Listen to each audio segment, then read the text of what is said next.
السلام علیکم ورحمۃ اللہ وبرکاتہ۔ رمضان المبارک کا مہینہ کافی قریب ہے، اس لیے میں ایک حافظ قرآن ہوں الحمدللہ، تو میں اپنے غم کو آپ کے ساتھ شیئر کرنا چاہتا ہوں، کیونکہ اگر عوام کے ساتھ شیئر کرتے ہیں تو تسلی کے الفاظ کا علاوہ اور کچھ نہیں ملتا، لیکن اگر سوشل میڈیا پر شیئر کریں گے تو ہو سکتا ہے کہ عوام خود سدھر جائے اور ہر حفاظ اور ہر حافظ کو اس غم سے بچایا جائے کہ حافظ قرآن کے پیچھے بیک وقت ایک حافظ قرآن کئی ٹینشنوں سے گھرا ہوا ہوتا ہے۔ پہلی ٹینشن تو یہ ہوتی ہے کہ بھائی 20 رکعات ہمیں نماز پڑھانی ہے۔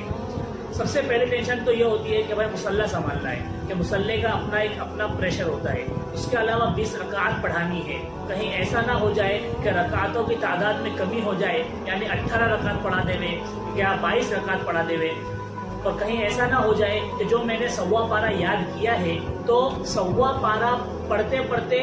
رکعتیں ختم ہو جائے لیکن سوا پارے میں سے کچھ حصہ باقی رہے، یا ایسا بھی نہ ہو، یہ بھی ایک ٹینشن ہے کہ بھائی سوا پارہ ہم نے پڑھ لیا، 16 رکعت میں 4 رکعت رہ گئے، اب اس میں ہم کیا پڑھیں گے۔ ایک ٹینشن یہ بھی ہوتا ہے کہ بھائی ہماری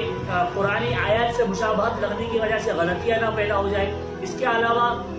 افطار کے وقت افطار کرتے ہیں تو تھوڑا سا کم کھاتے ہیں کہ بھائی اگر زیادہ کھائیں گے تو تراویح میں صحیح طریقے سے نہیں پڑھا پائیں گے۔ اتنے سارے غموں کے بیچ میں ایک حافظ قرآن گھرا ہوا ہوتا ہے، لیکن ہماری عوام الناس کیا کرتی ہے، جب تراویح ہوتی ہے تو شام سے آ کر بیٹھیں گے، حافظ صاحب کو بولیں گے حافظ صاحب کیا بات ہے آج آپ نے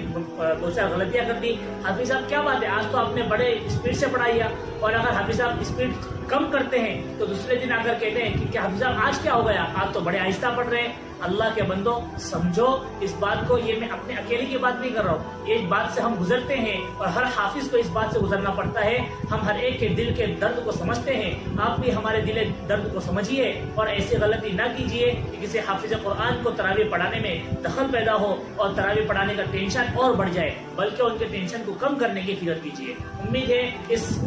شیخ محمد اللہ مخدومی کی بات آپ تمام حضرات کو اچھی طرح سمجھ میں آ چکی ہے۔ جزاکم اللہ خیر، شکرا۔